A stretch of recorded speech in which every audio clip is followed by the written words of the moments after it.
appreciate the fruits, and thank you for the questions partnering with us on today's presentation. Again, Casey Holland with Vaaler Insurance. We focus on property casualty and workers' compensation insurance for public schools. As you know, active shooter is in everybody's mind with what had occurred in Connecticut. And we thought if we could give you some resources and some knowledge to help answer maybe some questions that your community may have or your school board may have on how you're going to protect your students and your staff, we thought that would be a valuable resource to you. So what I did is I reached out to Wright Specialty Insurance, who is a leader in the nation for public school insurance for property and casualty. And today we have with us Bob Bambino, who is their Vice President of Risk Management. He looks at how do we control some situations if we can. And also with us is Jeff Johnson, of course, their Vice President of the Midwest Territory. And in our second portion of our presentation, we're going to have Mike Norland from the Polk County Sheriff's Office. He's an investigator with them and a graduate of Bemidji State University and with a criminal justice degree. And he's going to touch base on some of the things that they have available for you. Again, that's going to be based on your location, your area, who you have for a local police department and or a sheriff's department. But he's going to give you some general information on that. You've heard enough from me. I want to give this over to Bob and Thank you very much. Let me just turn this so I can see it.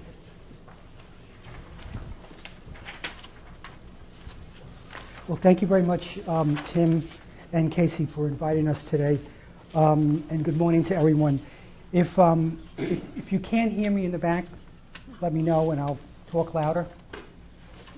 I don't have the loudest voice, but usually, you hearing it or not? Yeah, a little bit? Yeah. Okay. It's kind of, I don't know if sad is the right word or whatever, that educators and people like me that help educators manage risk have to deal with an issue like this. We've been involved in school risk management since the 1980s, when I was like 14 years old and out of middle school doing this kind of stuff. Back then, we worried about, and our clients worried about, playground accidents, injuries in athletics and recreation, people who just tripped and fell on sidewalks and hallways, bus accidents, and some violence between students that were usually of the garden variety type, two boys fighting over a girl or whatever it might be. But as time went on, this became an issue. I think everybody this became an issue for people really after the Columbine incident, when I think schools, educators, boards, and communities really became very concerned about this. I always believe that when we talk about the risk exposures for school, if you draw a pie chart, one part of that chart is going to be things that happen in society. And as you know, what happens in society is certainly represented in your schools and in your buildings. So it's I know sad isn't the right word, that we really have to sit around and talk about this and not talk about some other stuff. But anyway, what I'm going to do today is I'm bringing our experience working with school districts across the country, for whatever reason or not, more so in the Northeast, but certainly across the country into California. I will tell you that everybody is worried about this. Some schools are getting a lot of pressure from their community or from their board. Other schools not as much, but I think it's on everybody's kind of radar as we go forward. When we talk about an active shooter, we mean an individual who's actively engaged in killing or attempting to kill people in a confined space, such as within a school building. And the other examples in society lately would be the Gabby Gifford shooting. It might be the shooting in the theater. So this is sort of what we're thinking about. It's a very, and you know this is a very complex, difficult problem for schools around the country. It's multifaceted. It's not saying if I fix the playground, put new equipment in, and I train my aides, I'm probably good. Probably good. This is different. It's changing, as we know. And in a lot of ways, this is an issue that you really don't have a lot of control over. Research indicates that many active shooters are current or former members of the school that they attack. They come to school like other students do, in a damaged or broken condition. Perhaps they live in an environment that feeds their psychosis. Maybe it flames their demons. So you get them. They're probably somewhat fixed by the time you get them, even early on, and then you need to deal with them or work with them or do something with them as they go through. We were addressing security issues before Columbine, and I remember that day very clearly. I was in an upstate New York airport with a friend of mine, one of the guys I work with, and I said to him, I said, you know what, I think our clients are losing interest in this whole school security thing. They're more concerned about other stuff. You know, I don't really know if we should continue. And I remember he dropped me off at the gate. This was prior to 9/11, so you can kind of go pretty far into an airport with somebody who's not traveling. And I remember I went through security, and there was a TV monitors around this bar, and there was about 50 people there. And my thought was, what's going on? And they were showing, Columbine High School and what's going on there. And I think from that day on, we just dealt with school security issues for about 3 or 4 months, certainly to the end of the school year. What have we all learned from this? That there's no one simple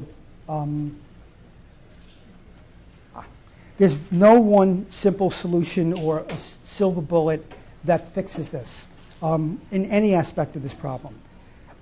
I would think that every state, every location, and arguably even every school building has its own risk profile, its own unique concerns, their own issues, and their own exposures. If history has taught us anything, it's that this horrible trend will not go away with the coming of spring or the end of the school year.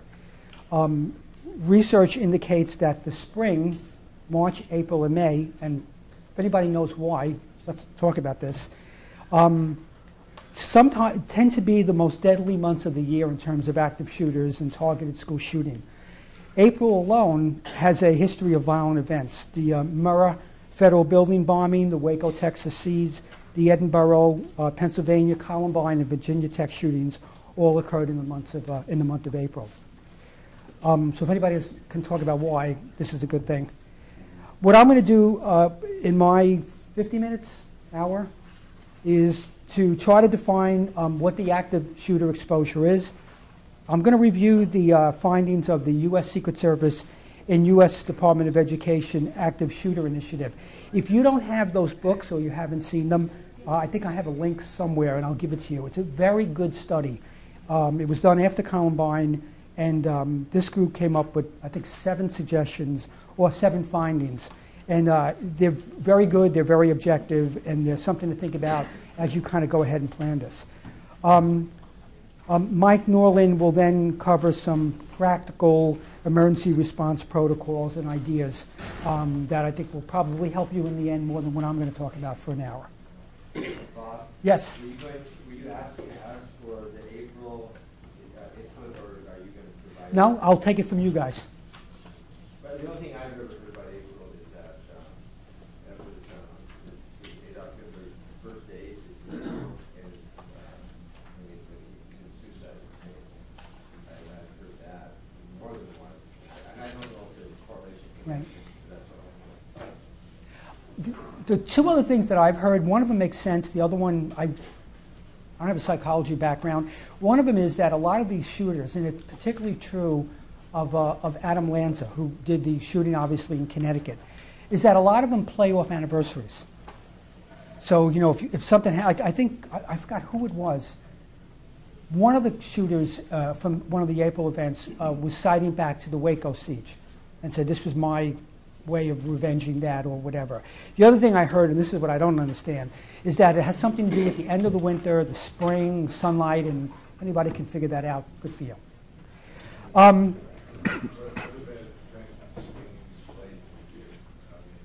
Yes. My friend and colleague here just grabbed a drink from there. Let's say 2/3 of that kid. Right. So they split it into 9 glasses. Right. You start drinking, and you feel after 7. Yeah, right. These Yep. kids are not, this is not their place to be. Right. 7 months in. Yep. They've drunk 7 glasses. That's Right. I'd be, the adult hit birthday conversation, 7 glasses. That kids would know that. Okay. So I would think the fact that it's just rare. You mean the stress of being in the classroom, being in school, getting up, right? When they come back from summer vacation, I think that's probably the best time of year there.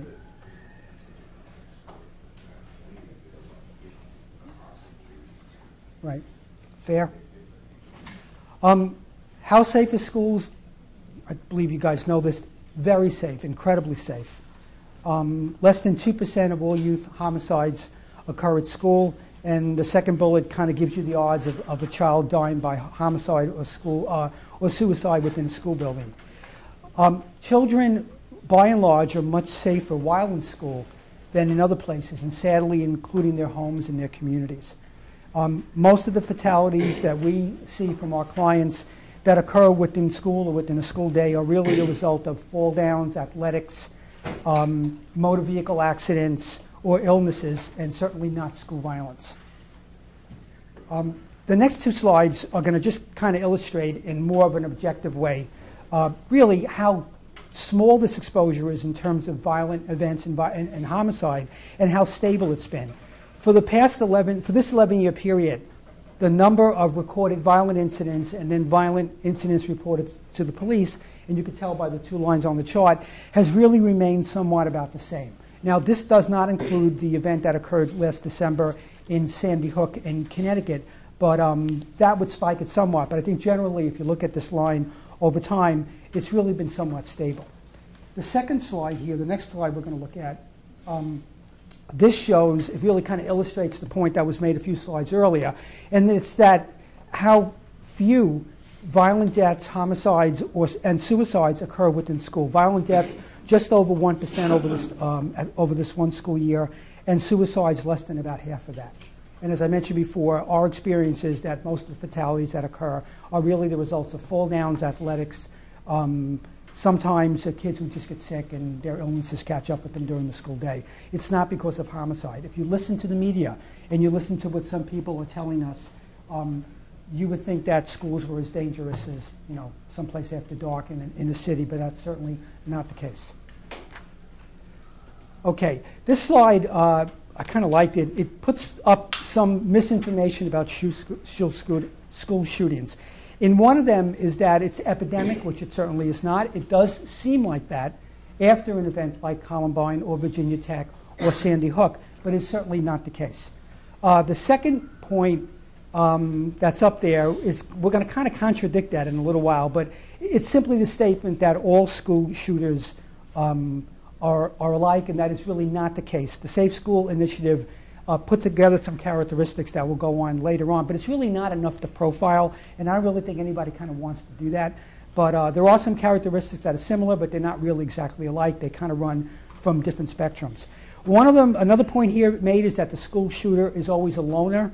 In some cases it is, yes, but Harris and Klebold, the two students that did the shooting in Columbine, were part of a very large social group, and actually they used their friends to purchase some of the weapons. And interesting that Klebold was at his senior prom 3 nights before the shooting with the girl who actually aided him in getting some of the weapons that he purchased. School shootings are exclusively revenge motivated. That is true to a degree, but recently, I think in the last week or two, one of the newspapers leaked some information from the Connecticut State. The Connecticut State Police are due to issue their report on the Sandy Hook shooting, which would be, I think, something that's probably worth reading. One of the, I guess not.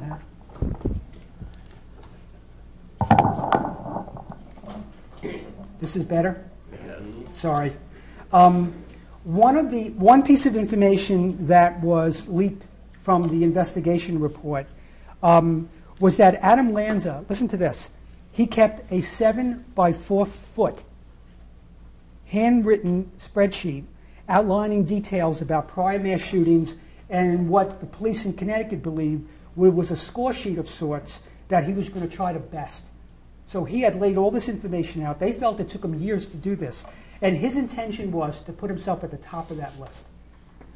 So yeah, it's revenge, but sometimes it's this sick fantasy that, you know, I'm going to be the baddest person that goes into history with this. Maybe your comment about Adolf Hitler makes some sense when you kind of look at this. Easy access to weapons is the most significant factor. Yes, of course, access to weapons is a key factor for the shooter, but I think in more cases it seems to be really a perfect storm of psychiatric disorders that seem to kind of gather together in an individual, and I think that, it seems to me anyway, that that's the button that gets pushed that puts them over. So, even though we can't develop a clear profile of an active shooter, there are some common characteristics that do exist. For example, almost all of the shooters, almost all the shooters were current or former students at the school, as I mentioned a couple of minutes ago. All the attackers in this group that was looked at were males. 85% of them were between 13 and 18 years of age. I think 13 was the youngest. There was a couple of people that were older. By information gathered through the police investigation, whether looking at the person's records back in their room, their computer disk, speaking to people, or in the cases where the shooters were actually apprehended, interviewing them, about 70% of them felt that they were persecuted, bullied, threatened, attacked, or were injured by others. And the last point is sort of interesting. Most of the attackers had no prior history, no history of prior violence or criminal behavior. Now, in some of the slides that we go forward, and some information that I didn't put in here, it's evident that these people had behavior prior to the event that was shocking and alarming. And in some cases, it was literally a duplication of what they did or what they wanted to do. But most of them did not have a criminal record. They were not arrested for violent events. I think Klebold and Harris were arrested for a break-in on a car. But in terms of violent or criminal behavior, not the case in most instances. But these are the 5 characteristics that seem to run through for all the different shooters.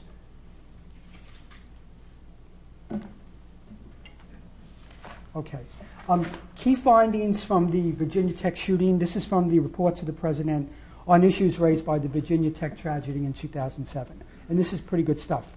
As you recall, the Virginia Tech shooting occurred on April 16, 2007, where a Virginia Tech student shot and killed 32 people and wounded 17 others in 2 separate attacks.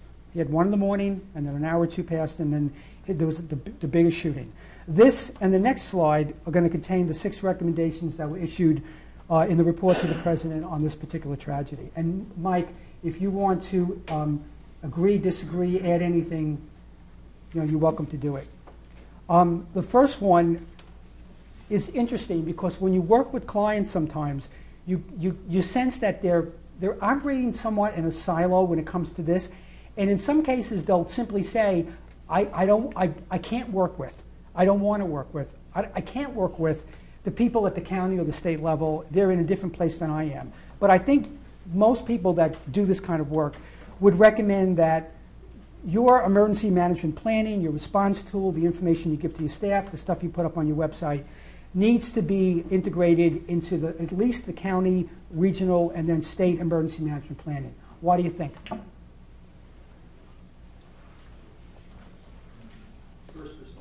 Yeah, I mean, when you're dealing with a school shooting in a building, there's a need for a tremendous amount of asset response right away. But if you're dealing with, let's say, when they use the word all hazards, they mean when you're planning, you're not just planning for this. You're planning for weather, and you're planning for a fire, and things like that.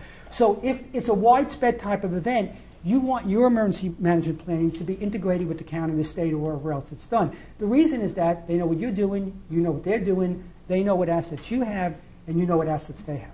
So that's, I think, a solid recommendation. Practice emergency response plans and revise them as circumstances change. I think everybody trains. What becomes a problem sometimes is when you either add a wing, add classrooms, close classrooms, reconfigure the building, maybe change the outside perimeter. If that takes place, plans need to be changed so they can coordinate with that as well. Communicate emergency management plans to the entire school community and first responders. Michael, what do you think about that? I like that you definitely want first responders to be integrated with that. You don't want the whole public knowing what's going on, just in case, but definitely first responders, because they're going to be the ones responding to that incident. What you don't want is to have somebody show up at the front door and say, where's the cafeteria? Our report was that this person is in the auditorium. Where's the auditorium? And hopefully the person that they're asking the question to knows where that might be. And as Mike said, you also want to coordinate with them in terms of, do you cover the windows during a lockdown? Do you open the windows? Where do you want people to kind of mask and get together when they come into the community? Clear communication plan and tools to alert the school community. At Sandy Hook, there was a large use of robocalls and email blasts early on, which gave the school the ability to notify the community that there was an event at the school. For higher ed, they talk about enhancing the professionalism of campus police. And then lastly, and this worked very well in Sandy Hook, was be prepared to provide immediate and long-term mental health support. I think in the days following that shooting, it was evident that there was a large mental health response put together for the people who were affected, the families, the teachers, the staff, and the first responders who were in the building initially. Yep. One other thing, when you put this together, don't put it in a big binder. You're not going to, you get a shooter, you're not going to put it in a big binder. Have something that's loose, maybe covered. Make sure the print's large. A lot of us, like me, can't read small print unless I have reading glasses on. And this is things that have come up during some of this stuff is they had all these plans, but it was in a big binder, and then if something gets updated, it doesn't necessarily be put in that page. And then an emergency, last thing you want to do is try to pull something out of the big binder and know where to go. Right, and if you put it on a CD or you make it an app for a phone, that should be kept up to date as well. One of the state school centers has a very nice, and I love a practical, less theoretical, workable approach towards this. And this is the 7 characteristics of a promising school violence prevention program. And that would be things like having a comprehensive approach. And comprehensive approach usually is what's dictated by different state plans or regulations. And that includes everything from education and lessons at an early age, staff training, emergency response training, how you handle the perimeter, how you handle the community. I like point number 4, which is involving parents. Parental involvement, and you have much more experience working with this than I do. Parental involvement is a challenge. How many people here have one entry point, let's say on the elementary level? You come in through the main door or one door? Okay, you have people there that like badge folks or like, good morning, can I help you? Who are you here to see? Do you sign in? Okay. Are there people in the school that feel that that doesn't apply to them?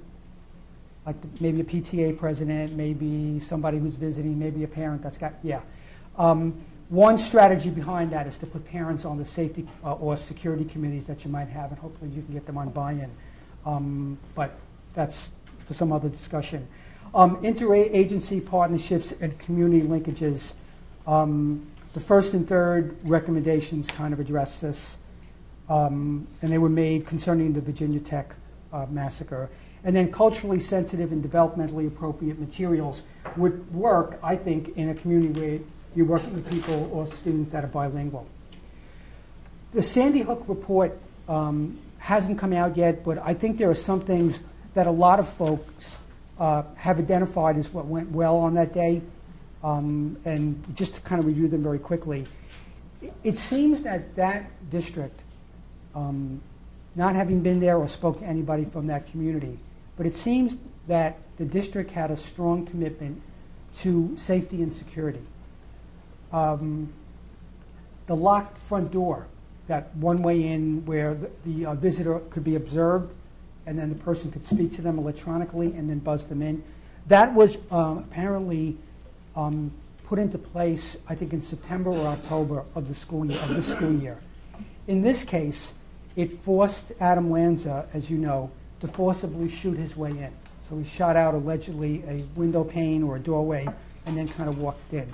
The thought is that the few seconds or minute that it took him to walk from the front door off, shoot his way in and get in, gave the staff some advance notice that a violent incident was occurring. Now, was it enough? We'll never know. But at least he didn't walk in and say good morning and then shoot the person who let him in. He had to forcibly get his way in. Our experience back at work is that most of the, and Mike, if you have other experience on this, please raise your hand. Our experience is that most of the intruders that come in are typically either parents that have an issue with the teacher, a coach, parents that have orders of protection against them, custody disputes. In some cases, it might be gang activity where one group is going to a school to look for another group. A lot of that can be either stopped, or if a parent comes in and says, you know, I don't care who you are, I'm going. I'm finding, I'm finding Mr. Bambino because I got an issue with that guy because he's not starting my kid. He failed him. He's not going to get into college or whatever it might be. If that occurs, it gives the school some time to react to it and maybe make a phone call or make an announcement or call the police. But I think in terms of Sandy Hook, they did have that commitment. Their staff was pretty well trained. They seemed to know what to do. The media is full of stories about teachers, some of them who lost their lives, who sheltered their kids. They knew where to put them. And they made some last-minute decisions that were kind of out of the box a little bit to secure and protect their kids. So that staff was pretty well trained. The robocalls and the emails that went out early that day really kind of notified everybody that there was an incident at the school. There's a downside to that as well because you have a lot of people showing up. Some people with a vested interest, such as my child goes to school here, I have a relative that goes to school here, or I have staff that I'm related to. And then I think it's probably up to the police department to keep them at a distance, but at least people were getting some information. And then lastly, I think as evident by the police response and the amount of police response that they had, and fire and rescue, there was a coordination with local and state law enforcement and emergency responders prior to the event occurred. Comments or questions? Yes. A lot of us are in small schools. We don't have law enforcement locally. What was the reaction time at Sandy Hook by law enforcement to the building? Mike, you know, I've seen between 10 and 20 minutes, depending on what report you get. Yeah, and I don't know what the response time for Sandy Hook, but in a community like rural up here, if you don't have a law enforcement entity in your town where your schools are at, you're looking at response time that could be 15, 20, 30 minutes. Depends on where the person is in the county, calling people out, doing stuff like that. So up in a rural area like up here, the response time could take a while. Right, which probably makes the stuff that you're going to talk about later on even more important. Because then I think somewhat of the burden is on the people there, because the cavalry's not coming in 3 or 4 minutes. Now you talk about the robocall, and it is a good deal because you try to get ahead of the curve. If you don't, the other alternative is students using their cell phones calling, Right. and parents giving all kinds of information that may or may not be correct. Right.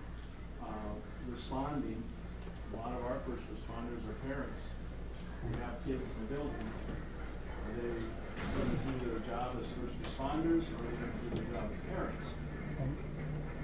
And these are all questions we have to go through. Right. Small communities that don't have law Right. enforcement. Mike, you think the longest response time might be up to 30 minutes? It's possible. For instance, like in Polk County, Fertile, for instance, it's in the center of the county, but they don't have somebody stationed in Fertile at this time. If they're coming from Crookston, it could take, going 120 miles per hour. You can't get there quick enough, but you're still going to take 15, 20 minutes to get there. Or coming from Boston, where they have someone in town there, for the most part. You're still it's going to take a while. Now, if you're lucky, you have a highway patrolman in the area, Yep. or you have a DNR officer, Right. or something of this nature. Right. But we're relying on luck. Right. So your quick suggestion before you get a chance to come up here and talk would be? Well, the best thing is prepare, have a plan in place of what to expect. Keep your local entities on top of what everything's going on, especially first responders, because you get a first responder in the scene, well, you're gonna get parents going in there. What are their main goal though? What's the parents' main goal? To save all the kids or to save their kids? Right. Save their kids. And they're more likely gonna make it worse sometimes by doing that, because they're yanking out their kid, but who knows, it just makes the chaos even worse, I feel. But I understand that why they want to do that, but that's why you have to have these first responders in involvement in your planning, so they know what to do. Mike? Yep. You know people around the area. Do you think that a parent or two may show up, knowing that law enforcement is 20 minutes away, may show up with their own gun. That's possible. Everybody has them up here, Yes, they do. so. it's Harvey, I think you should get a conceal and carry if you're 30 minutes away from law enforcement. Hey, Greg. Mike, isn't that what happened in that shooting in Russia a few years ago, where there was I think there was a political, like a domestic terrorist group that took an elementary school over in Russia, and from what I understand, many of the parents, grandparents in that community, not only showed up with weapons, they showed up with assault weapons, and from the little bit I know about it, and just reading some of the bulletins that come across the internet, that they actually were engaged in a shootout with these people. So could you imagine what that must have been like? Yeah. You know, who's the good guys and who's the bad guys? Then you get law enforcement coming in, and where do you go from there? Right. The last bullet on this slide here about Sandy Hook was that prior to Columbine, many times what local law enforcement agencies would do is they'd show up and they would wait until the SWAT team or the special response team came. After Columbine, a lot of the law enforcement agencies around the country adopted an active shooter response. And the active shooter response, if you've seen any of the programs about Sandy Hook, is simply the police show up and they're going in and they one goal. And the goal is not to take care of the people that are injured. It's not to let kids out of a hiding place or a lockdown location. Their one goal is to find the shooter and to neutralize the shooter, or confirm that they've already been neutralized. And that happened in Sandy Hook. And I think for most of the reports that we read, the Adam Lanza committed suicide when he heard that there were police units within the building. So maybe in that case, that was one of the better things that occurred, or you could pick out of that day. The Safe Schools Initiative, and again, if you don't have information on this, I'll give you the link later, was a collaborative effort between the U.S. Secret Service and the U.S. Department of Education. It started after Columbine. What they did was they studied 37 incidents of targeted school violence. And what they tried to do was they looked to examine the thinking, planning, and behaviors engaged in by the students, by the shooters, who carried out the attacks.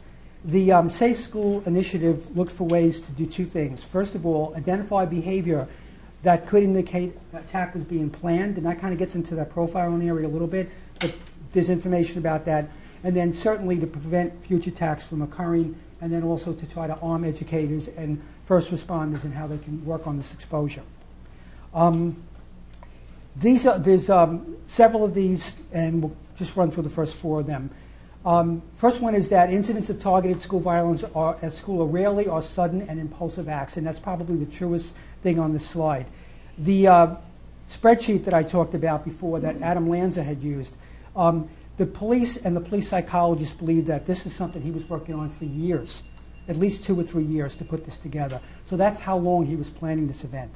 The two shooters at Columbine, Harris and Klebo, made a video that they made on their own, kind of like as a project, not for school, that it's almost identical to the way they armed themselves, dressed, and then attacked the school on that day.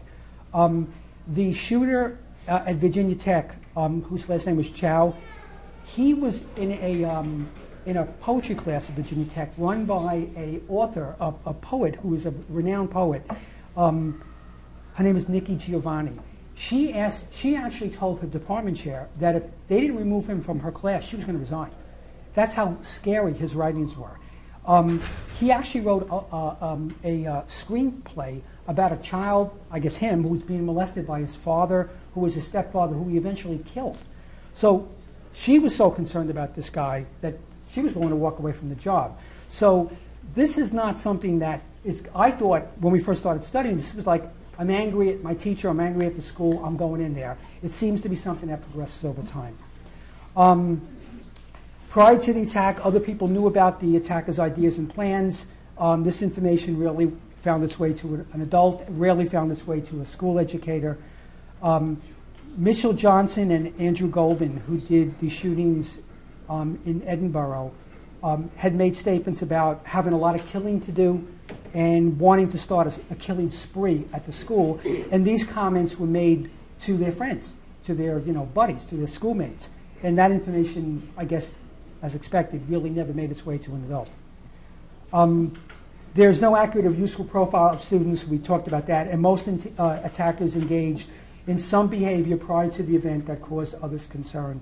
And I think all three examples I gave you kind of solidify that. Okay, Bob, yes. Would you turn your mic over a little bit for us, so you can talk right into it? Sorry. No, that's fine. Okay. Thank you. All right. The last implications of the school safety initiative or findings are that most of the attackers had difficulty coping with significant personal or loss or failure. I think if you look at the people who did this, they're just rife with divorces, family illnesses, people being moved, people not being understood, mental illness. And then 8, most attackers had access to and then used weapons. Yes, that's true. Harris and Klebold did not have access to weapons. They used their friends to acquire weapons for them. Adam Lanza's family had over a dozen weapons located in their home. During the months preceding the shooting at Virginia Tech, Chow purchased his weapons legally through the internet at a pawn shop and through the mail. The Jonesboro, Arkansas shooting was perpetrated with weapons that were stolen from one of the shooter's grandfather's homes.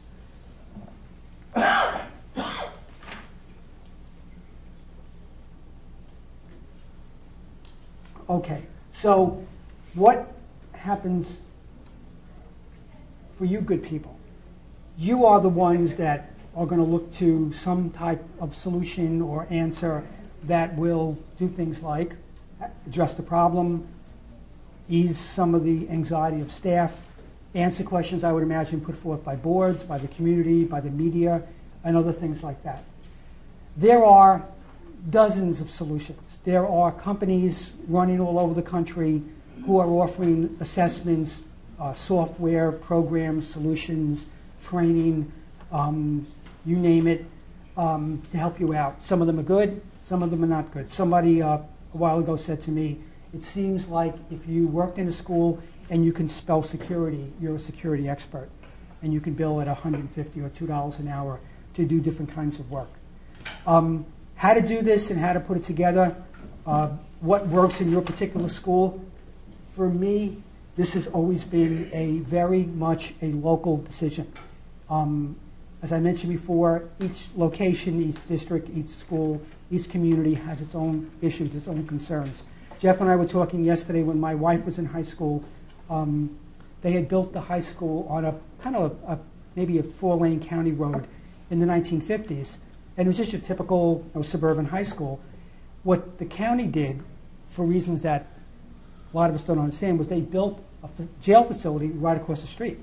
So you had the high school, you had maybe 50 feet of lawn, you had a 4-lane road, then you had a big county lockup facility. And when she was taught about lockdowns, it was for real.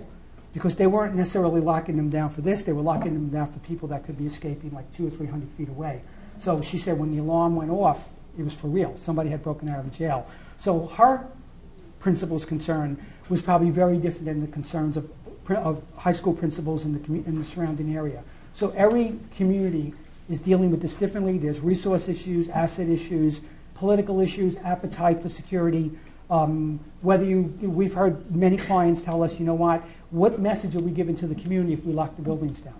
Are we telling them that they're safe, they're not safe, that their tax dollars are not buying safe environment or safe buildings for their students?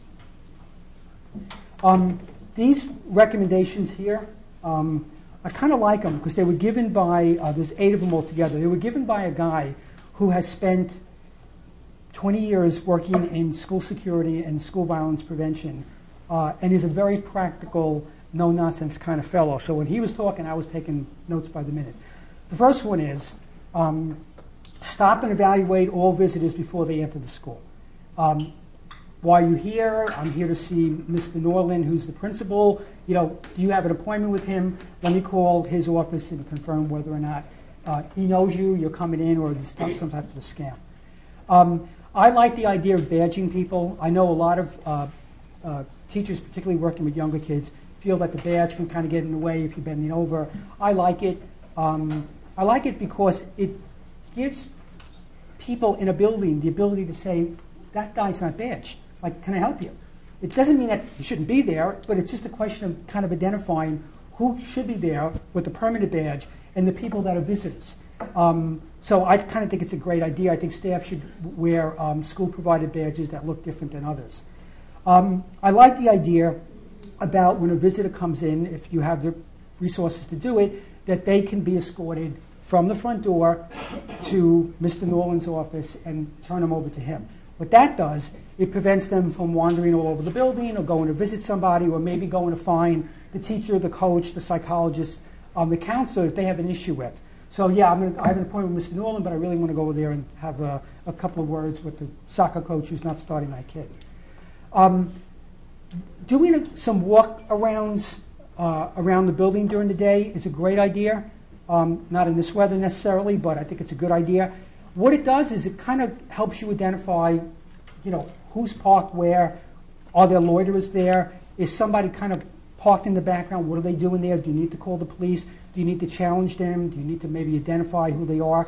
I like the idea about having visitor parking close to the building. It gives you an opportunity to kind of see who's coming in and who's not coming in.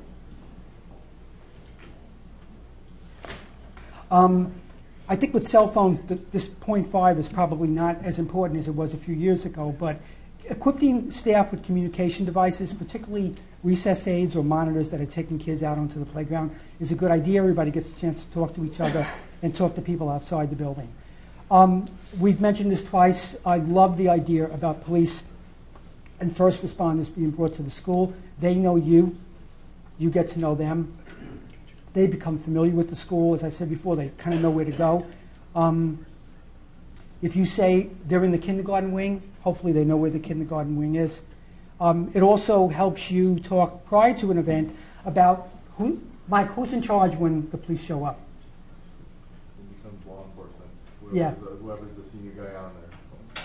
Okay, so, and for some people, maybe even me in my own office, I might not really kind of understand that, or maybe I don't want to agree with it. So if that issue was settled beforehand, listen, when we show up, we're incident command on the scene. We're going to work with you and we're going to talk to you and we're going to try to do this together, but essentially we're now running the show.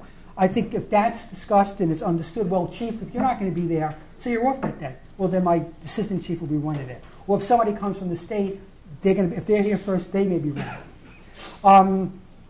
Recognize and enforce orders of protection and custody agreements, and then train and drill regularly, and that includes new staff that comes on mid-year, part-time people that are working, let's say, just working part-time or after hours, and then seasonal staff that come in during the summer when you might have a summer program or you might have summer classes running. Any questions about any of them or comments? Did I leave out anything good? Is there something in there that doesn't make any sense? Yes? A little off target. Has there been any information on any other threats to schools other than shooting?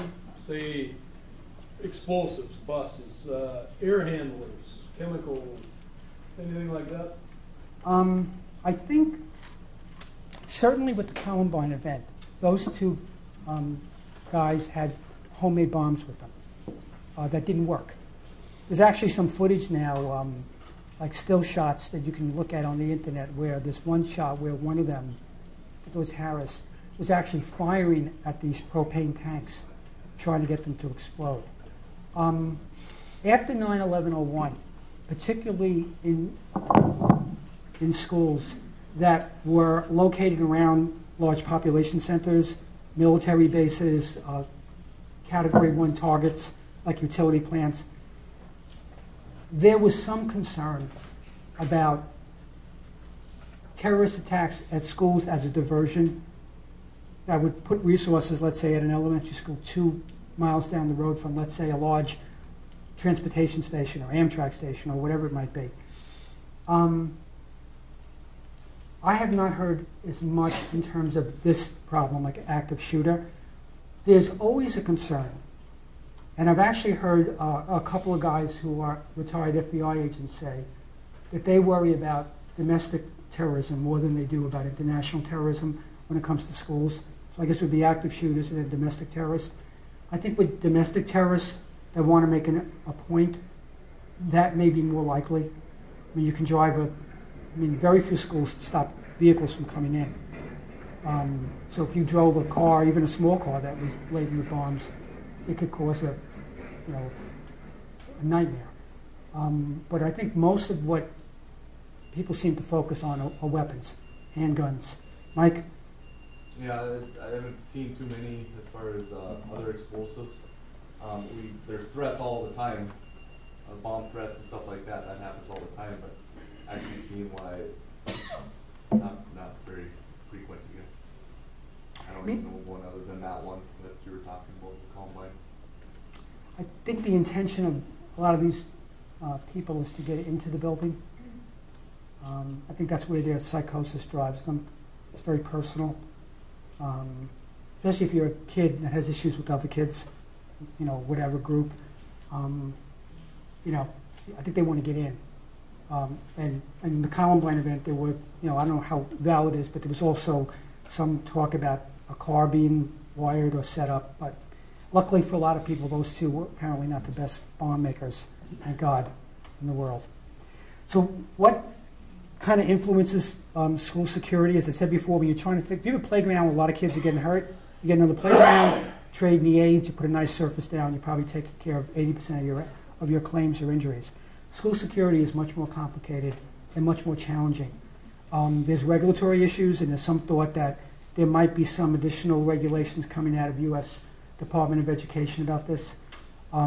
Communities have different levels of concern. Some are like, whatever, it's not going to happen here, and others are just hyper-focused. I had a discussion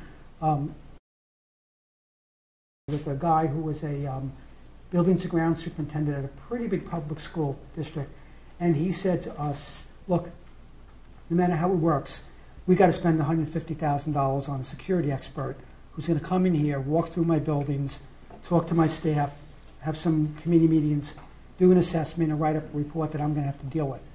And he said, for $150,000, that guy's going to give me $150,000 worth of recommendations. Most of them are just going to kill me. He said, but I can't defeat that. The community wants it, the board has made an allocation, and I got to do it. I'm just looking, what he wanted us to do was to say, okay, why don't you think about these things before the guy gets there so you can kind of take care of them. So communities kind of run the gamut. Some have a very low tolerance for it, others don't. Budgets are always an issue. I mean, where do you get the money? Assets in terms of really, do you have security guards? You mentioned, Mike, about the response time in some communities.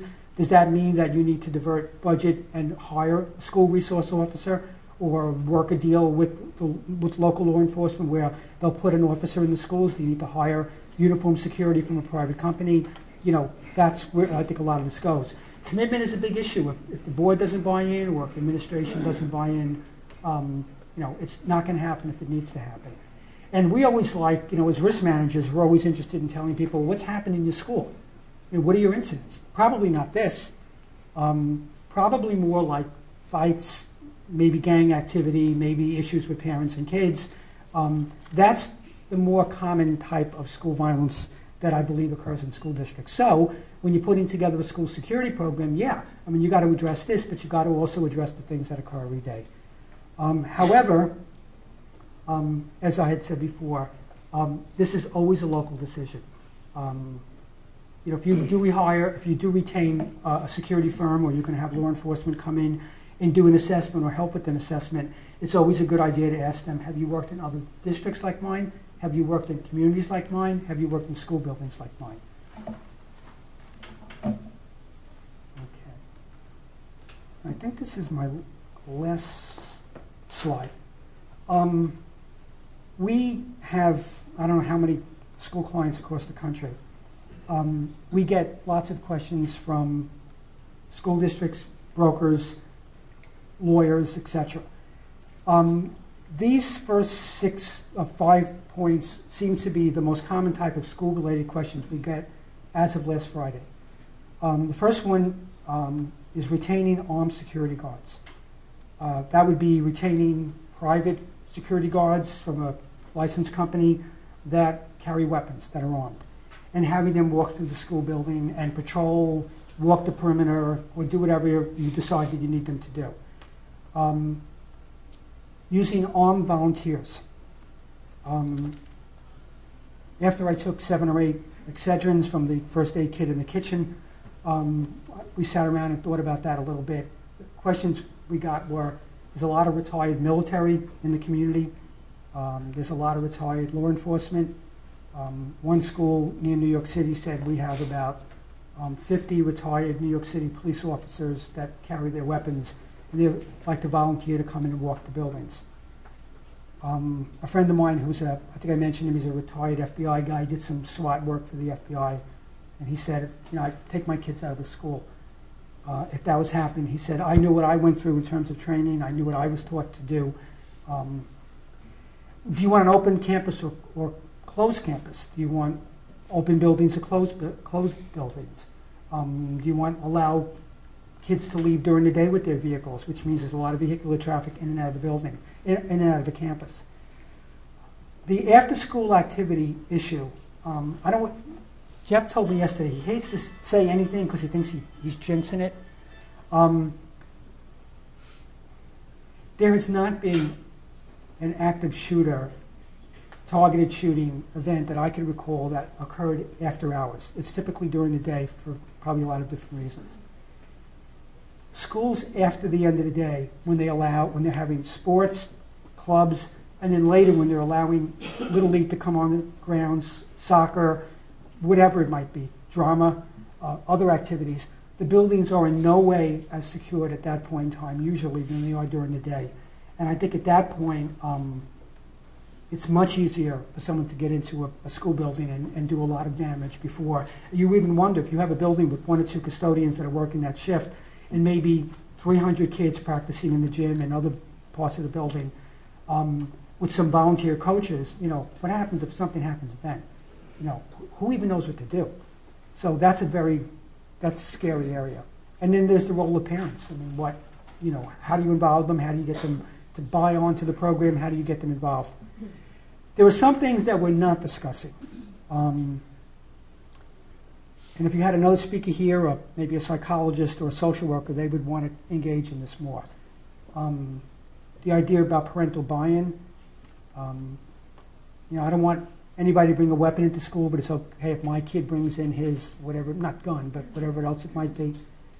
The sharing of student mental health information. Once heard a speaker who said that if we could do this, we probably would prevent a lot of this, but there's a gazillion issues involved in that.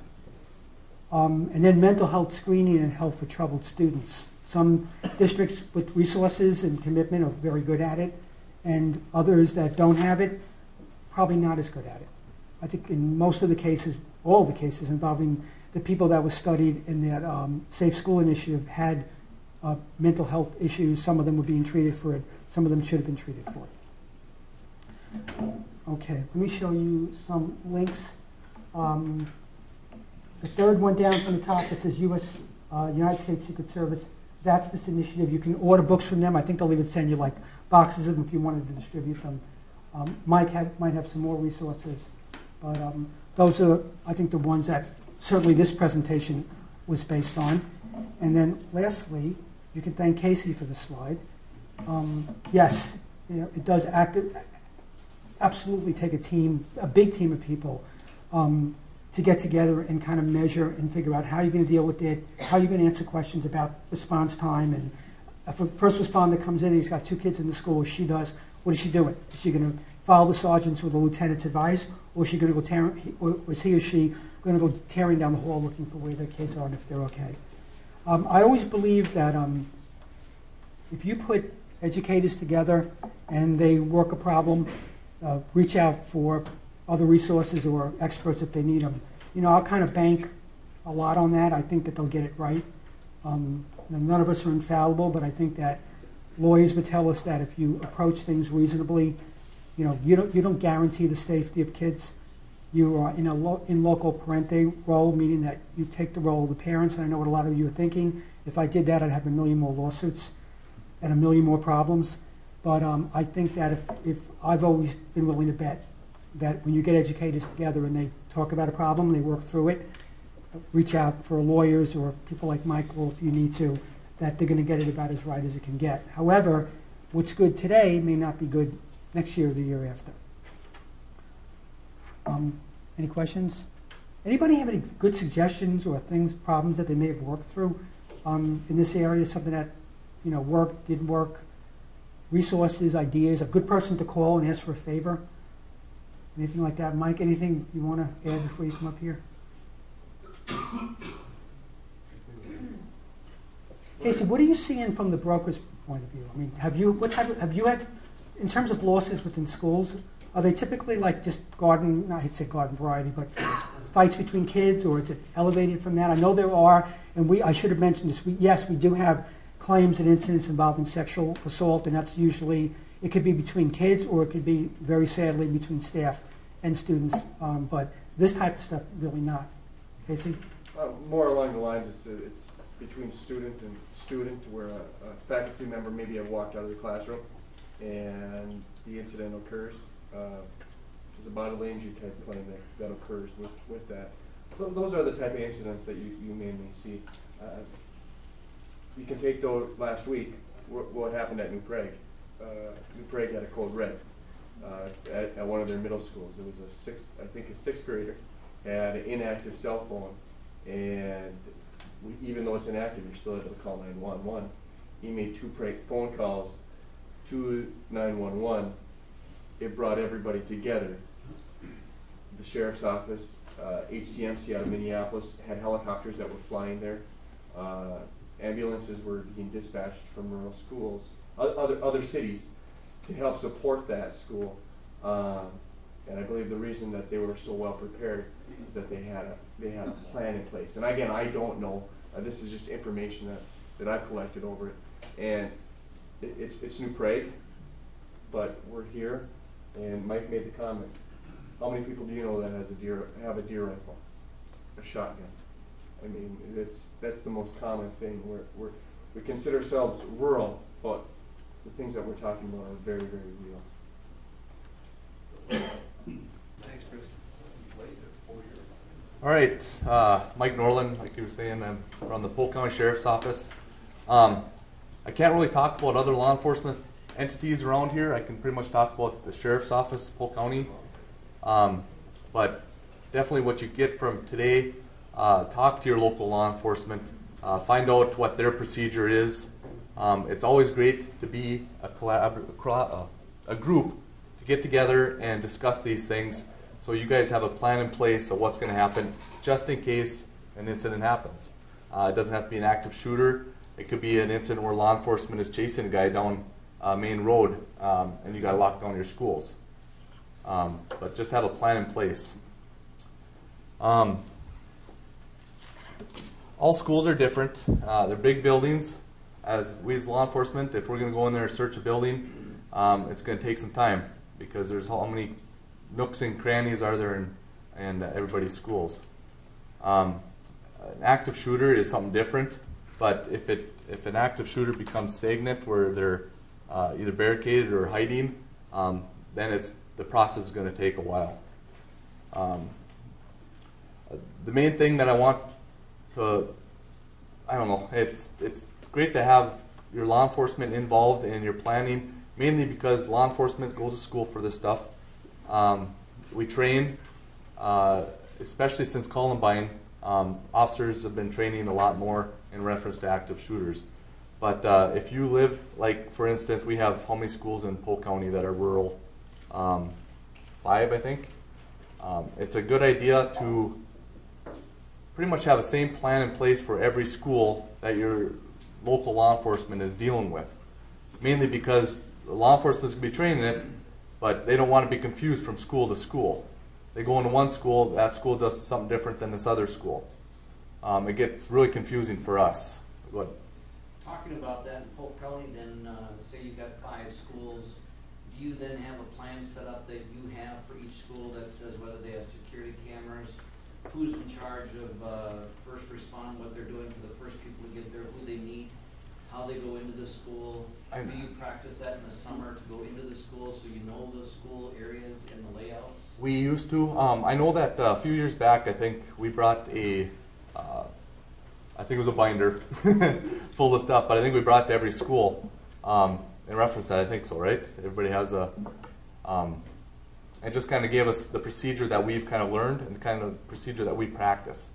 And I know we just recently went to every school again to see how up are they still using that book? Are they doing drills, lockdown drills or stuff like that. But as far as I know, I don't think we've been involved in too many of the lockdown drills.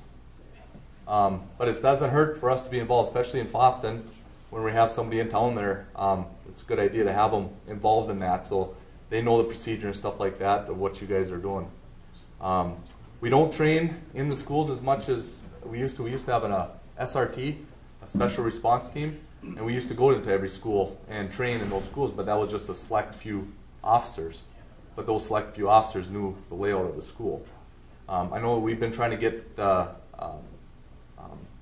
floor plans for the school, so at least in a PDF kind of format. Most of our guys have laptops in their cars now, where if there's something, if we're going to a school, we can go to that file, open up, and there's the floor plans. We know exactly where to go in that school. But it's definitely important for us to get into the schools to kind of learn what's, so we know exactly where things are at. Because school changes, rooms change, how the desks are put together, how the cafeteria, the gym, all these open areas.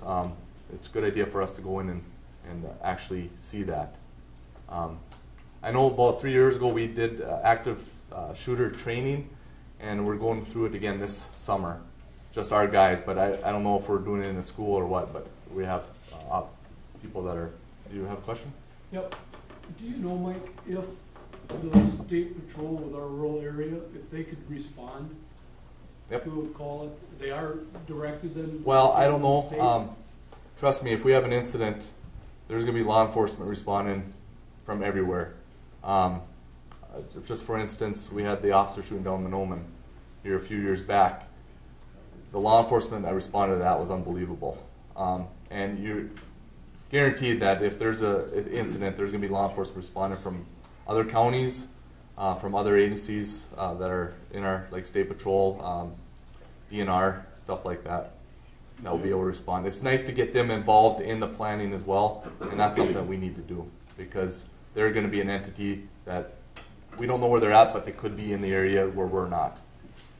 Jim, I met with our local folks the other day, and as far as the answer I got to that question was the sheriff's department or whatever cannot call the state patrol person at their home.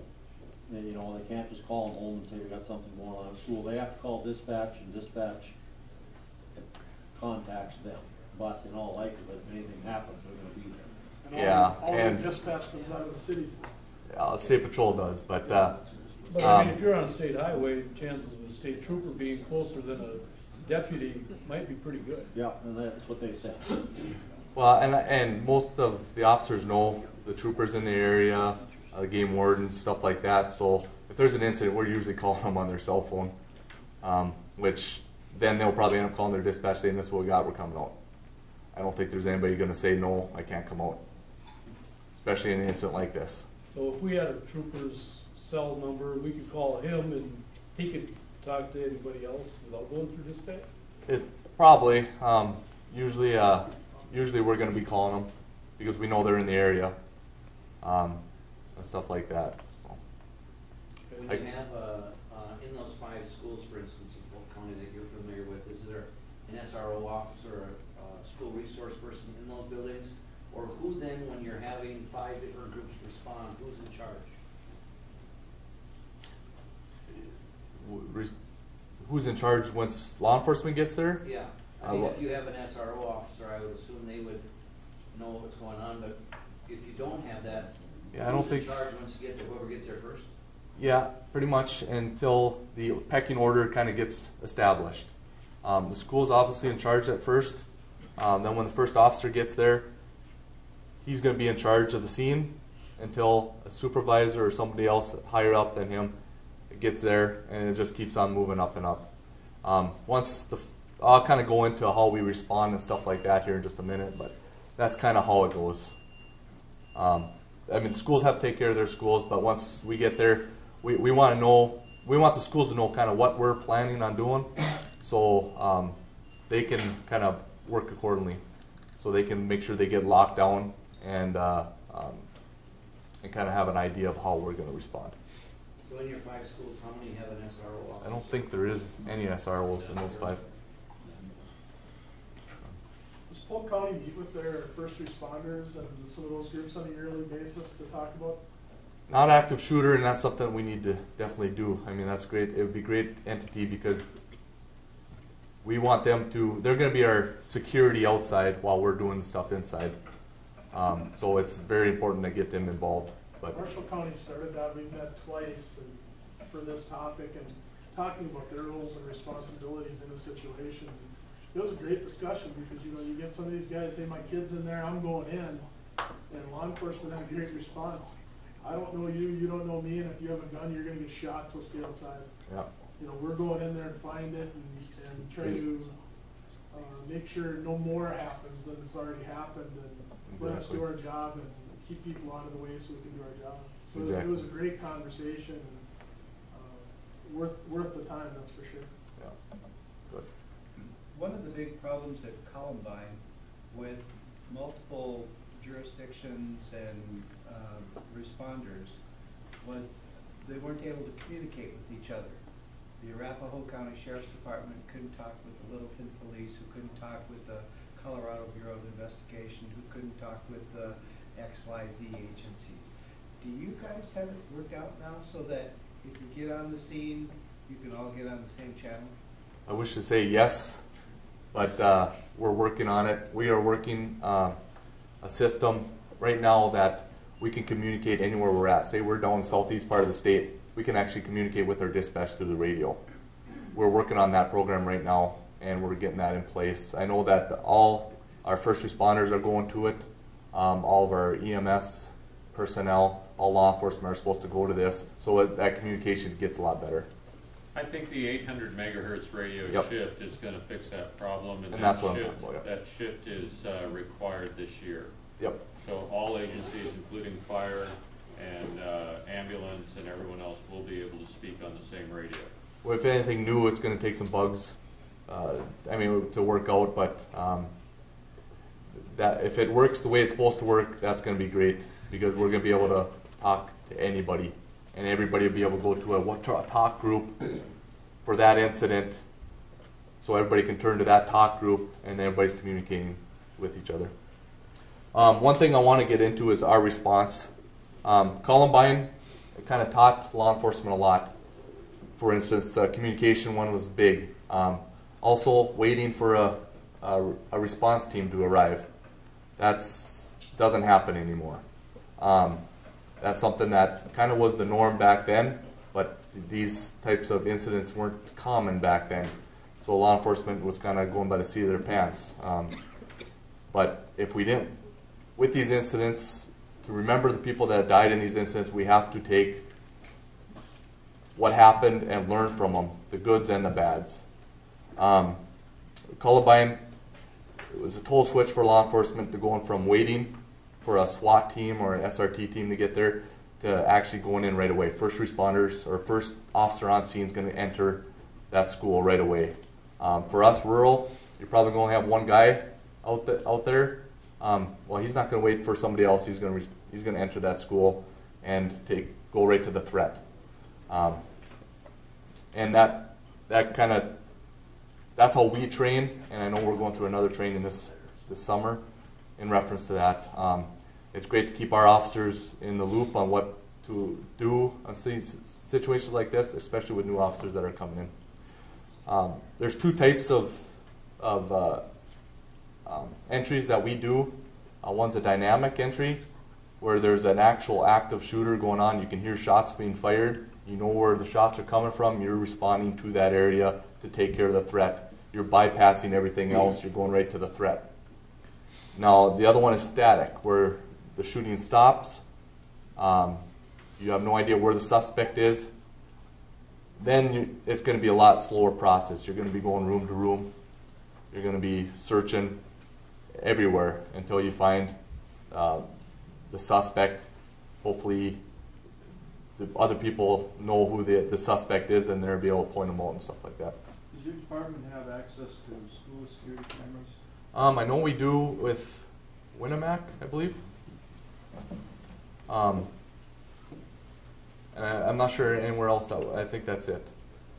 We do have with Boston, and that's one of the concerns I did have is that they had set that up, but Yep. I think one thing we need to address. I know we talked the other day about that. The turnover within the department, the fact you have deputies coming to that area that are new to the area, and we gotta make sure that we get them all in on a yearly basis, so they know what our procedures are. Yep, and that's why it's great to have, especially like in Austin, we have contract officers in town where they're going to be the ones responding, and it's great to have them know the school and the people in the school, stuff like that. But I mean, that's a great tool that we would have if we have access to that, because then we can go from a remote area and view inside the school. Or if there's an area in the school where there's a viewing station, we know where it's at, so once it becomes a static situation, we can go to that area and we can be able to see the whole school. A situation like this is obviously going to be chaos. People are going to be running all over the place. It's great to have your plan in place of what your lockdown procedure is. Now a lockdown procedure might happen in the middle of a break, noon, something like that, where there's kids everywhere. What do? You know, you got to lock down the school. You got to lock down your rooms. Well, kids are going to be knocking, wanting to come into your rooms. What's the procedure at that point? How are you going to handle that? Where is the place where they're going to go? Or, for instance, like noon break, elementary school, kids are all playing in the playground. You lock the school down. Now you're going to let all those school kids in. What's your procedure? Where are those kids going to go? If they're outside, the shooting's inside, do you want to bring the kids back into the school? No, you want to bring them to an area where it's safe. Where's that area? Think about these things ahead of time. Know where these safe areas are, and plan for it. How many people do drills for intruder drills? Pretty much everybody. How often do you do them? We're trying to do 5 per year. 5? Okay, do you do them with the kids involved or without? Kids? Okay. It's kind of a double-edged sword there. I mean, you want to do it so you kind of get the feeling of what it's going to be like with a bunch of kids, but do the kids take it seriously like a fire drill? You know, not necessarily, but it's good for the staff to know what to do, what to expect. The one thing is kind of about that is you don't want the kids knowing what your procedure is, of how you're going to, how they're going to do things, because if they're going to be one of the suspects potentially, they know exactly what your procedure is. If you're going to slide a card under the door, meaning that room is clear, well, they're going to know that, and they're going to take those cards up or something like that. It gives law enforcement a harder time to search room to room. Mike, don't you think we'd be better off with less than 5 drills for the kids and utilize a couple with you as law enforcement? Absolutely. I mean, we're mandated to have 5, but I think what happens is after 2 or 3, the kids say, oh, this is another drill. Is it like a fire drill, tornado drill? Having 1 or 2 with the law enforcement and staff. Yeah. Well, and when days are good for that? That's MEA, workshops. Workshop days. Summers. I mean. The legislature told us that we have to include the kids when we run those drills. Yeah. They did? We're mandated that We they bring do the it. SWAT team in, they gotta be there. Yeah, I don't know. It's like a catch-22, and most of the kids that are in the building are the ones that end up being shooters, so they know exactly where they're going to be and where they're going to go. And the other question maybe is for Bob, what kind of money do we have to do some of the things that you're talking about, other than our health and safety? If we wanted to give a walkie-talkie to every staff member to take care of the problems you're discussing, 3 teachers on the playground, how do we communicate with them, other than go to the PA system in my office?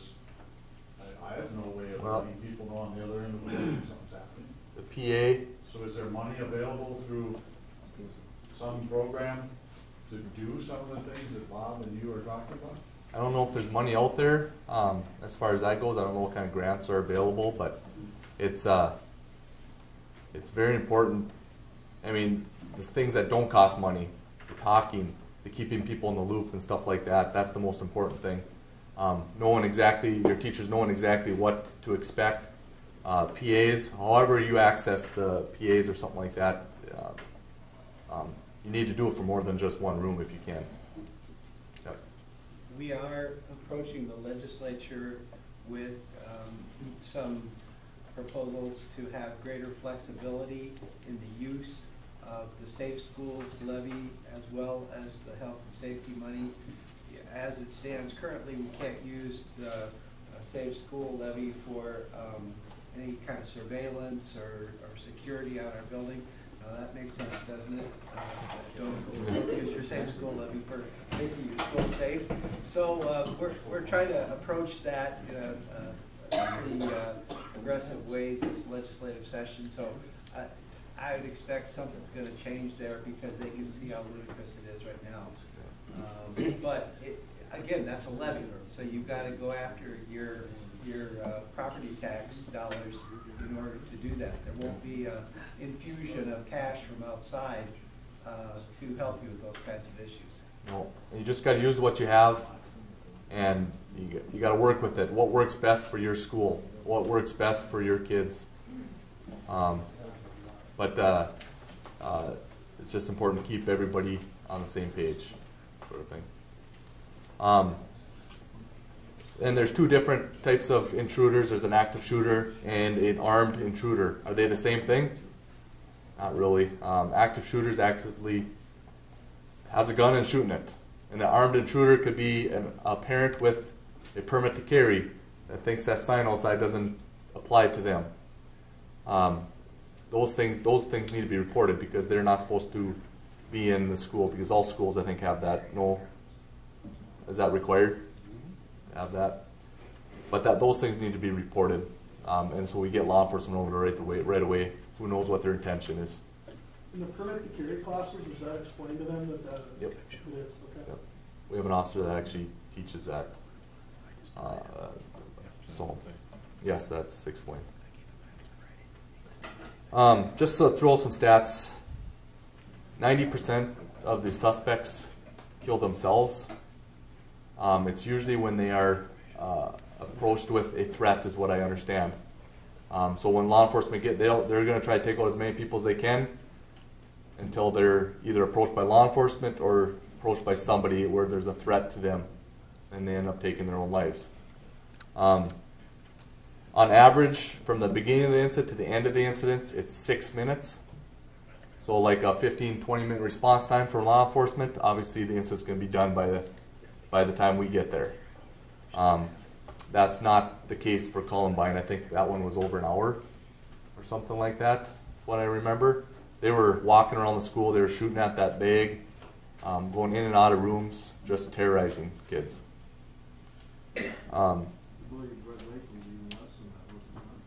What's that? Red Lake was even less than that, from what I've been told. Yeah. And I think, was there an armed guard there too? Unarmed? They happened to have a meeting with the local army police going on in a building right next door. Oh. And they were able to respond within just like 2 minutes. So that was pretty quick. Yep. And that, I mean, that's our neck of the woods. I mean, where these things don't happen up here, they do. So we got to prepare for them.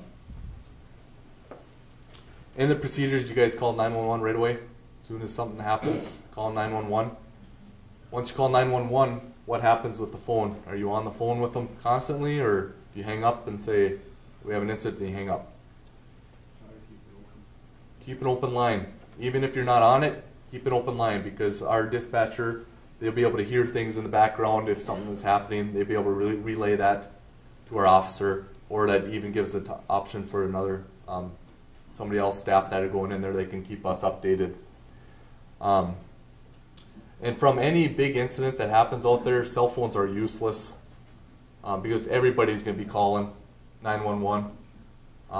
Everybody has a cell phone nowadays, so an incident happened, all the kids are going to be calling. And cell phones just end up going to be useless at that situation. So what other communication do you guys have in the school that you can utilize other than cell phones or cellular devices? Just keep that in mind. I know on 9/11, when that happened, nobody could talk on their cell phones during that incident because it was just bombarded by calls, checking on people and stuff like that. And that's another communication thing that happened. where agencies were not able to talk to each other. So I'm hoping with this 800 digital, that will cure that, and where everybody can talk to each other as far as first responders and law enforcement. Media coverage, that's another thing that we have to deal with, because situation's going to happen, media is going to be there. How do we contain that? You know, we can use our first responders for that, but it's just a issue that it's going to happen. You know, being more rural, it's going to take longer for them to get there, but they're going to show up and they're going to be wanting to talk to the kids, wanting to talk to the teachers, wanting to talk to everybody. What's your guys' response going to be to that? Make sure you talk to your lawyers, attorneys in reference to that. Call Dave.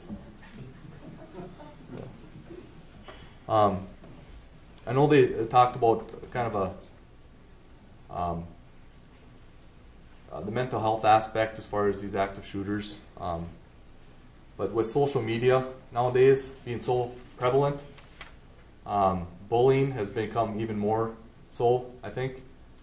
I know when I was growing up, bullying was there, but now with the social media, I think it's just gotten a lot worse.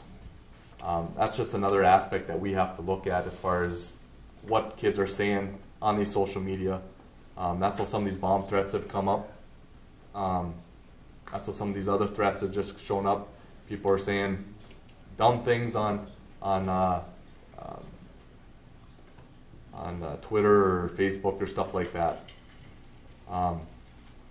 One thing we got to teach these kids is how to responsibly use the internet, how to responsibly use these social media sites. Keep that in their forefront, because who knows what tomorrow brings us as far as that goes. I think it's just going to be more and more a problem as far as bullying goes and stuff like that. But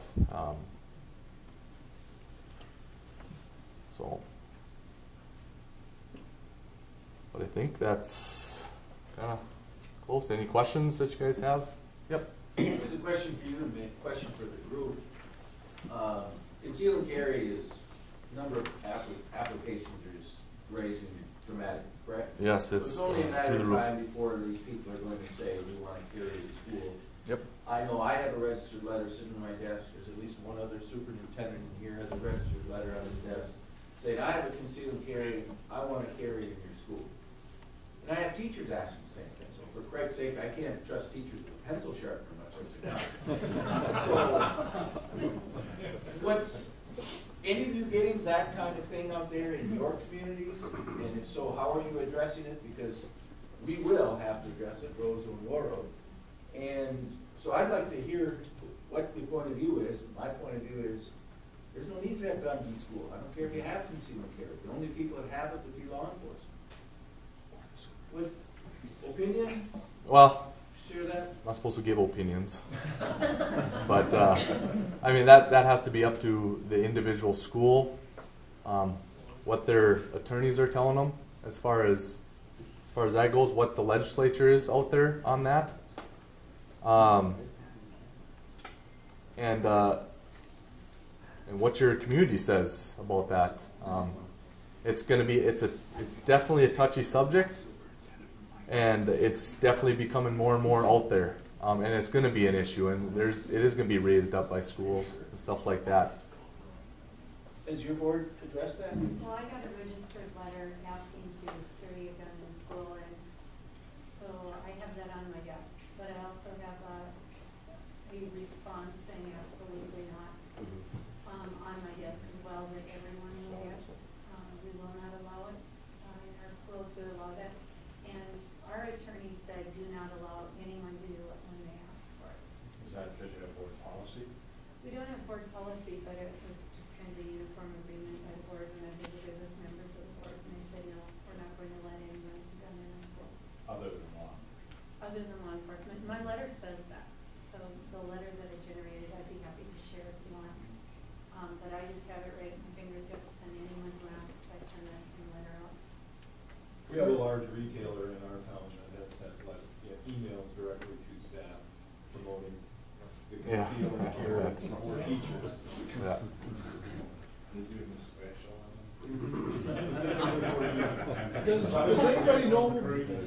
Does anybody know for certain, back to the board versus soup, doesn't the law say it's soups? Yeah. Or the principal, but not the board? Principal or the person in charge, yeah. Of the building? Yeah. And so I told principals that any of those should just get referred to me, and then I just send out the letter from me. So we really wouldn't have to have board approval. No, you've already got it. It's already in statute. You got it in statute. To make the decision. Just say no. The board really can't override it. Because I've also had some parents who come to me and say, I've got concealed carry, I've been carrying this gun around all day, but then I go pick up my kids and I've got to take it out, so I'm gonna get in trouble? You bet you are. Yeah. You are. So, it is gonna be more than just, I guess we'll have to do parent communication. We have an issue with kids with guns in our parking lot, hunting before school, after school. That was a communication we were gonna send out to our kids next fall, but I think it'd be prudent for us to send that letter out, which includes concealed carry. What's coming down the pipe too, at least in our school this year, not so much the weapon, is the pepper spray. I personally would be more dangerous with pepper spray than taking off. That stuff is sprayed, I guess, 20-25 feet. Yeah, I don't know what the protocol is on pepper spray or something like that. I haven't heard too many people that carry it, but The bear stuff is the best. On humans, that's not good on bears. It shoots further. It goes here's a one-page copy of a lockdown procedure. It's great to, you can laminate these things, and so every teacher has something, but it just gives the basics of what to expect on lockdown, so a teacher can go to it if they're not familiar with it or they can't remember what the process is.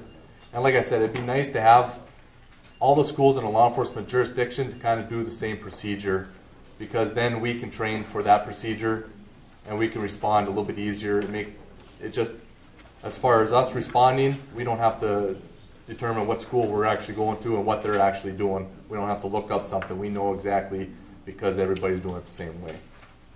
Don't we have that from that problem from Polk County before, when Bernadette did that crisis manual stuff for us? Yep, but we still have that. We should still be on the same page as far as that goes. That's why we went around recently, to make sure everybody's still following that and not changing things up.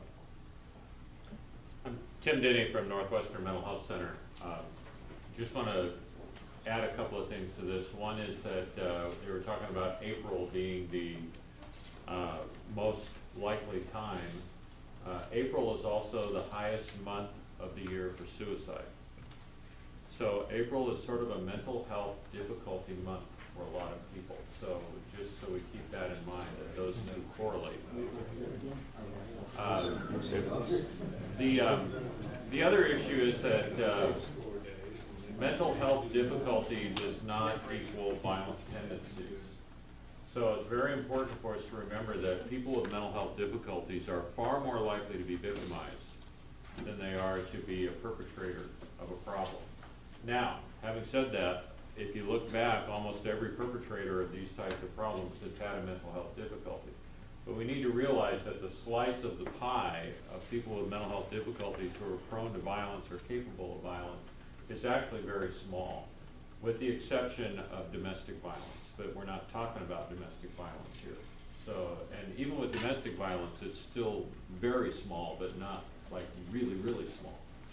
So one of the things that we bump into a lot is that one of the problems we have in moving people to treatment is stigma.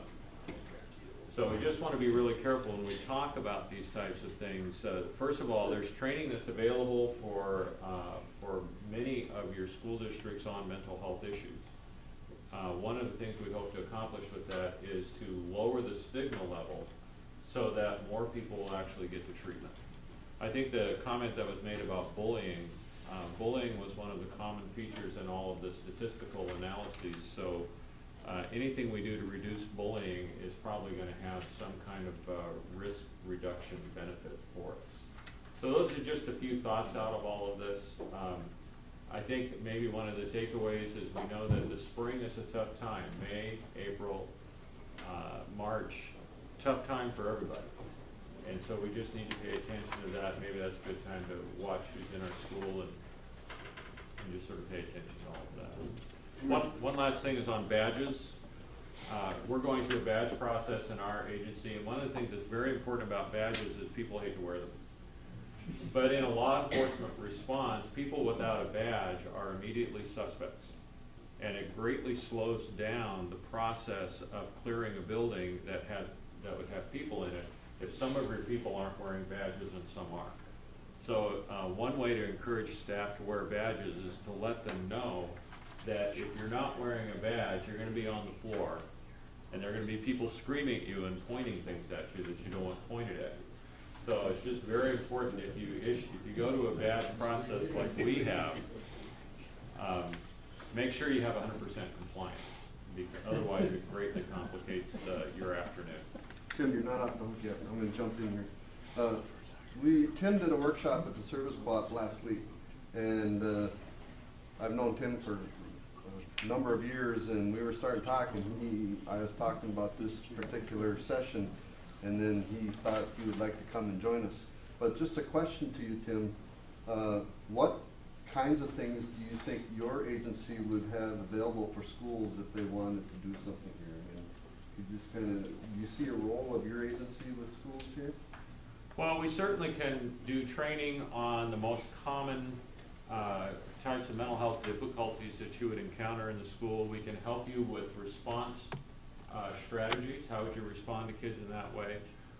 We can certainly maybe demystify some of that for your staff and for principals. One of the things we're trying to get going right now is we'd like to do more training for principals and superintendents so that they can understand mental health difficulties and the mental health response system. If you understand the system, then referrals are easier, that kind of thing.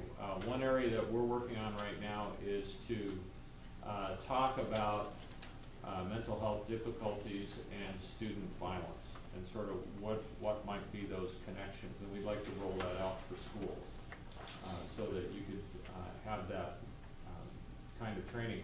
One other thing that we can do is we can provide community forums.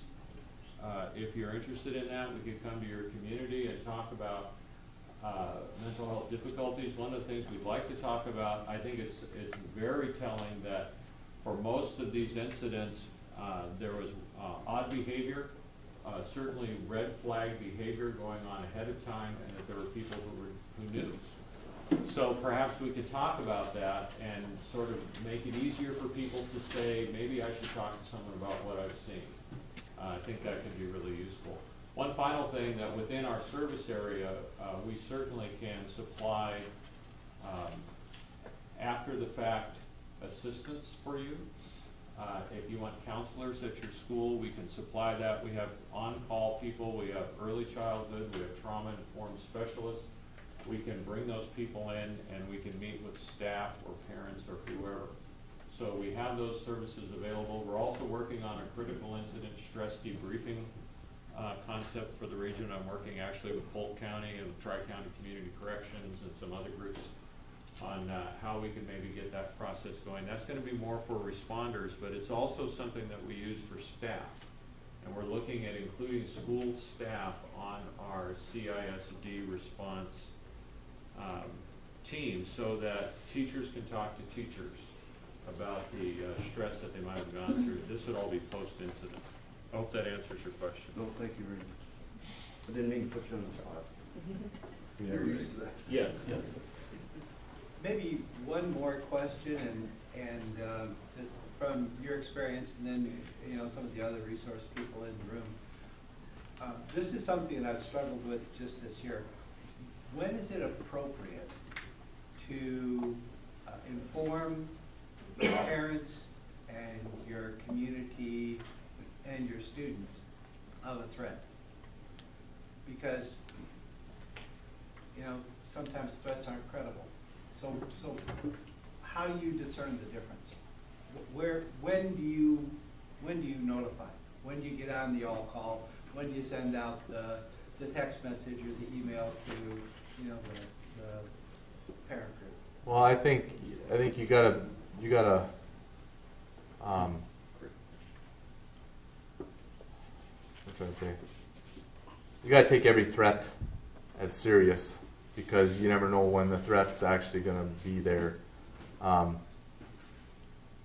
Anytime you get a threat of any nature, I mean, you got to take that threat from what it's actually saying, but you need to notify. You need to notify law enforcement right away so they can take the proper procedures. But if it's like a bomb threat is what you're talking about, or Could just be a shooting threat, shooting could be a bomb someone with a threat. knife, Somebody's gonna come shoot up your school. yeah, you got to take those seriously, because you just never know. And you need to notify law enforcement right away, and then you can work with them about when to notify everybody else.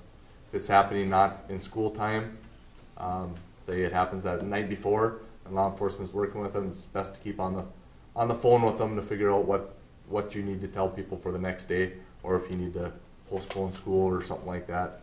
If it happens during school, again, you got to notify law enforcement right away so they can respond. But it's ultimately got to be your call if you got to start calling people, get the buses going, getting people out of the situation. But it's each threat, it's on its own merit, but you can't take these threats for granted, I guess, is what I'm trying to say. With regard to bomb threats, what do you think of the idea of leaving students in the building for bomb threats? In my talkings with the police officer, his thought is that sometimes the shooters call in bomb threats, and then when kids are leaving, they take them out.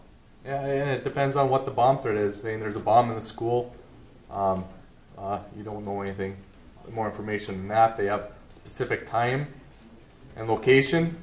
Well, you'd be able to snuff that out right away, but those are a little bit more serious when someone's actually giving you a specific. You know, if it's just a general, it just seems like those are, they have no merit, someone's just trying to do something. But if they have a specific location, a specific time, those tend to be, someone at least had some planning behind it. So it's up to, I guess it's up to the school what they want to do. As far as law enforcement goes, we're going to take it and just run with it and try to track down where that threat came from. But if it's a viable one, yeah, it's best to have the kids out of school. But you never know. In reality, I mean, I watch the media and stuff. Have there been any actual bombs In the school? in the school? And what are the capabilities of amateurs having a bomb that could actually do something more than? Yeah, I mean that's the only incident that I can think of. But other than domestic terrorists, where that's their whole plan is to try to kill as many people as they want in one swoop. The worst school massacre in our nation's history was in 1938 when a guy took a bomb to a school and killed 44 people. So that now that's way back in history, but so yes, there has been one. It's there. So potentially, yes, that's a possibility. Fortunately, that's been the only one of that scope at a school. Well, talking about April, I know April 20th is the big day where a lot of bomb threats come out. And I don't know if that's Hitler's birthday. And I think that's when the Columbine incident actually occurred, was April 20th. So, yep. I was just thinking, one of the things that we've done is we've created an evacuation plan and then a reunification plan for all of our schools. Even a school as big as Bemidji High School with 1,500 students, we can evacuate that place, have all the kids gone from there within 15 minutes, and have them move to another site, and then we can reunify them with their parents. We've got a set procedure in place right now so that we can take any one of our schools, evacuate them, and reunify them with their parents. And it's pretty orderly, and it works out pretty well. So if anybody wants to take a look at that or talk to the people involved in our planning process, we sure share that with you. Well, and the other thing is, I think they do this a lot of time to get out of school. Maybe, I don't know if that's the thing. So if you ship them, you bus them to a place where they're going to have to sit there, maybe through dinner time, which kids don't like to miss dinner time. That might deter it as well.